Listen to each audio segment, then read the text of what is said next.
ቴዲ አንዳንድ ነገሮች ባለፈውም ውይይታችን ላይ በጠየቀኝ ለውስጥ የነበረኝ እንትን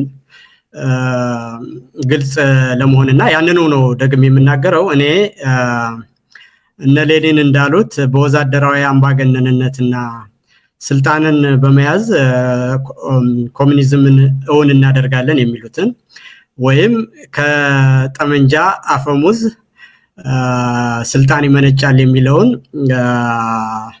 የማኦን አስተሳሰብ አልደግፍም።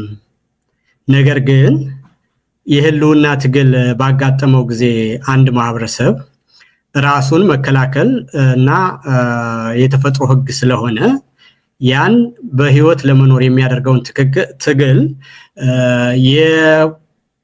የፖለቲካ ወይም የፖለቲካ ስልጣን ለመቆጣጠር የሚደረግ የስልት አማራጭ አድርጌ አላያው። ስለዚህ ፋኖን ስደግፍ እኔ አማራ የመኖር መብቱን እንዲረጋገጥ እግዚአብሔር በተፈጥሮ የሰጠው መብቱን እንዲረጋገጥ የሚያደርገውን ሰልፍ ዲፌንስ ስለሆነ ይሄ የትግል ስልት ከመምረጥ ጋር ተገናኝቶ ሊያዝ አይገባም። ሁለተኛ ፋኖም የሚያደርገው ትግል ጠመንጃ ያለበት ህዝባዊ እምቢተኝነት እንደሆነ አምናለሁ። አሁንም የህብር ኢትዮጵያ አባል መሆኔንና አለመልቀቄን ነግሬህ ነው የተለያየ ነው። ስለዚህ የኔ ሐሳብ እንደዚህ ነው። ነገር ግን አሁን ባለው በኢትዮጵያ ሁኔታ ውስጥ ለሰላማዊ ትግል ምንም አይነት ቶለራንስ የሌለው ከጊዜ ወደ ጊዜ ነገሮች ሁሉ እየጠበቡ እየመጡና እንደዛ አይነት ነገሮችን ለማሰብ እንኳን አስቸጋሪ የሆነበት ሀገር ተፈጥሯል ነው የኔ። ኦኬ፣ ለግልጽነት ያክል የህብር ኢትዮጵያ አባል ከሆንክ በኋላ የትጥቅ ትግል መደገፍ እንዴት አብሮ ሊስማማ ይችላል? አብሮ ደግሞ በግልጽ እያልክ ያለው በቃ አሁን ባለው ኢትዮጵያ ውስጥ ሰላማዊ ትግል ካለው አዋጭነት ይልቅ የትጥቅ ትግል ያለው አዋጭነት ይበልጣል ነው አይደለም? የፋኖ ትግል የትጥቅ ትግል አይደለም። እኔ ራስን መሳሪያን በመጠቀም ጭምር የሚካሄድ ትግል አይደለም፣ ራስን መከላከል ነው አይደለም። ወደ ግቡ አይደለም እኮ ወደ መንገዱ ነው አሁን እያወራ ዓላማው በምን ምክንያት ተነሳ፣ ምንድነው ማሳካት የሚፈልገው የሚለውን እንነጋገርበታለን። በአሁንም በሌላ ጊዜም ተነጋግረንበታል። ግን ስልቱ ግን መሳሪያን ተጠቅሞ የሚካሄድ ትግልንም ጭምር ይጨምራል። አሁን አንተ ባልከው መሰረት ስለዚህ የስልት ምርጫ አይደለም ነው የምልህ። ደግሞ የስልት ምርጫ ሳይሆን አንድ አካል ቤት ድረስ ከመጣ የመጀመሪያ ነገር የፖለቲካ ምርጫ ከመኖር በኋላ ያለ ነገር ነው። ገባኝ እያልኩ ያለሁት እኮ አሁን ባለው ሁኔታ መሬት ላይ ባለው ሁኔታ ምክንያት የበለጠ የሚሰራ ለምሳሌ ለመግደል የመጣን ሰው በሰላማዊ መንገድ የህልውና አደጋ የሆነን አገዛዝ በሰላማዊ መንገድ የመከላከል እድሉ ዝቅ ያለ ስለሆነ የተሻለው መንገድ የትጥቅ መከላከል ነው የሚል እምነት አለህ ነው አይደለ? ተሳስቻለሁ አይደለም። በሲቪሊያን ላይ መንግስት ጦርነት አወጀ። ይሄ ስለዚህ የፖለቲካ ድርጅት አቋቁሞ ገሌ የሚባል የፖለቲካ ድርጅት መስርቶ በዚህ መንገድ ፕሮግራም አውጥቼ አማራን ነፃ አወጣለሁ ወይም ደግሞ የፖለቲካ ስልጣን እቆጣጠራለሁ የሚል ሳይሆን ፋኖ የሚለው ጄነሪክ ኔም ነው። በህዝብ ላይ ጦርነት ታወጀ። ቤት ውስጥ እያሉ ተቃጠሉ፣ እስከ ነፍሳቸው ተቃጠለ፣ ንብረታቸው ወደመ። በኦሚሽንም ሆነ በኮሚሽን ይህን የሚያደርገው ደግሞ መንግስት ሆነ። ስለዚህ ዋስትና ስለሌላቸው ሰልፍም ያደርጋሉ። ሊገላቸው የመጣ ሰው ካለ ደግሞ ጠመንጃ ይዘው ይገላሉ። ይሄ ነው የሆነ ያለው። ስለዚህ የፖለቲካ ስልጣን ለመያዝ የትግል ስልት ከመምረጥ ጋር የፋኖን እንቅስቃሴ የሚያይ ሰው እንደውም ፋኖን አልደግፍም የሚል ሰውና ከትጥቅ ትግል መደገፍና ለመደገፍ አድርጎ ሲያይ አቶ ልደቱ መጠነኛ ልዩነት ያለኝ ምን ያንን ነው። እኔ ወደ እሱ እንመጣለን መጀመሪያ። ስለዚህ አንተ ያልክ ያለው ሁለቱንም ስልት እየተጠቀመ ነው፣ እሱም ትክክል ነው አይደል? ስልጣን ለመያዝ ስልት እየተጠቀመ ሳይሆን ራሱን አይደለም። ስልት እኮ ስልጣን ለመያዝ ብቻ ስለማይደረግ ነው። በግልጽ እንዲሆን ነው እኮ የምጠይቀህ። ሁለቱንም ስልቶች እያናበበ መከተሉ ትክክል ነው። በትጥቅም በህዝባዊ እምቢተኝነትም ትግሉን ቢያካሂድ ተቀባይነት አለው ነው እያልክ ያለው አይደል? አይደለም። ልዩነት አለ። ተረዱኝ እስኪ። ለምሳሌ በምሳሌ ላስረዳ። ግንቦት 7 ሁለገብ ትግል ይል ነበር። መንግስትን ማስወገድ ወይም ማስገደድ ብሎ የትጥቅ ትግልም ያስፈልጋል፣ ሰላማዊ እምቢተኝነትም ያስፈልጋል ብሎ አድርጓል። ያ የግንቦት 7 የትግል ስልት ነው። አልደግፍም ነበር ያንን ሲያደርግ።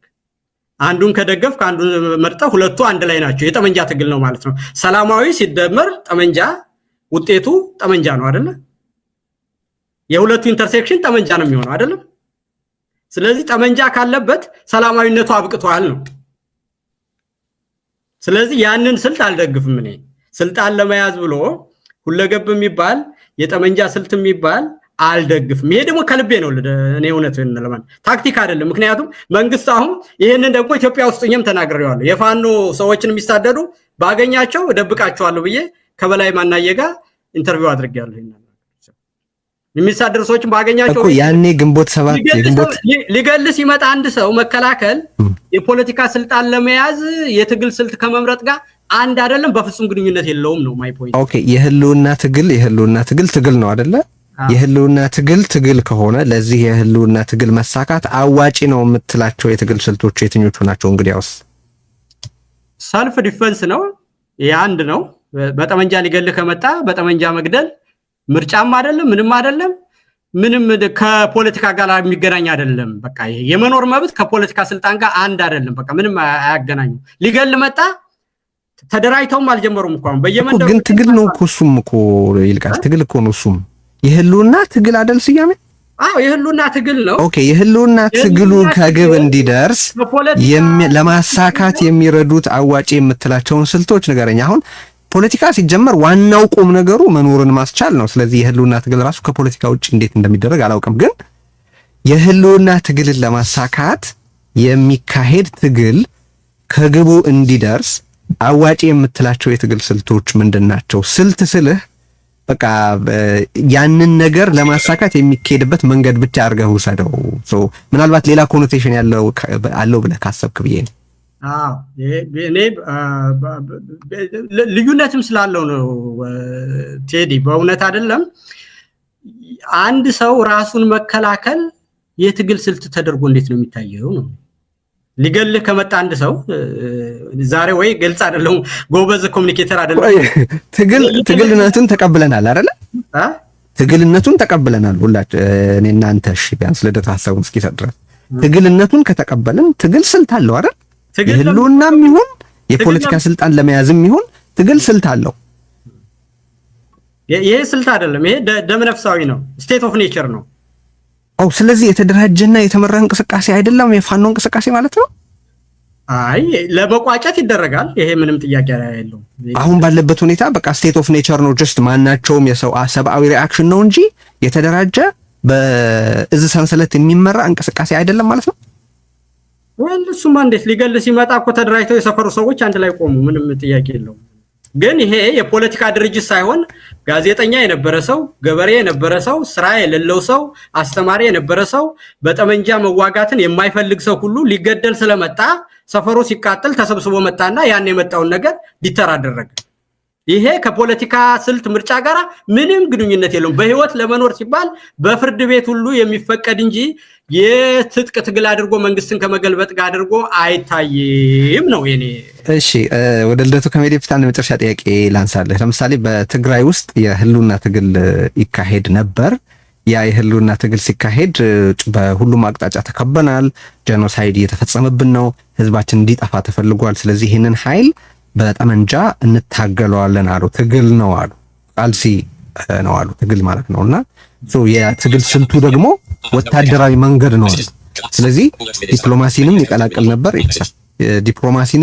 ነበር፣ የአድቮኬሲም ነበረው፣ ግን መሬት ላይም የጠመንጃ ውጊያ ነበረው። የትግል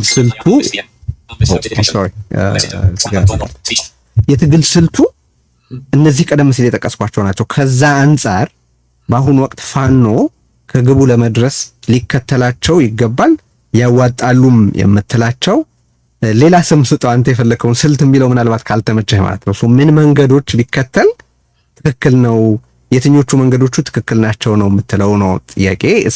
ወደ ልደቱ ከመሄድ በፊት ባጭሩ። እሺ ቴዲ ይቅርታ አደከምኩህ። ያ አንደኛ ጠመንጃ ሊገለው ስለመጣ ጠመንጃውን አጠናክሮ መቀጠል፣ ስልቱን መያዝ፣ መደራጀት፣ የበለጠ ማደግ እና አስፈላጊም ሲሆን ኮንቬንሽናል ውጊያ ማድረግ፣ ነገር ግን ህዝባዊ እንቢተኝነትንና አመጽንም የሚጨምር መሆኑን ፋኖችም ይናገራሉ። እኔም እደግፋለሁ። ቅድም እንዳልኩ የህዝባዊ እንቢተኝነት ትግል ብዙ መደረግ ያለበት ያልተደረገ ነገር እንዳለ አውቃለሁ። ያንን ማድረግ እንዳለበትም ሁሉ ጊዜ ይሄንን ሊያደርጉ ለተነሱ ሰዎች ሁሉ ድጋፍ አለኝ። ምንድነው የሚችሉትን ሁሉ እንዲያደርጉ አደርጋለሁ። ሁለቱም ተቀናጅቶ መሄድ እንዳለበት አምናለሁ።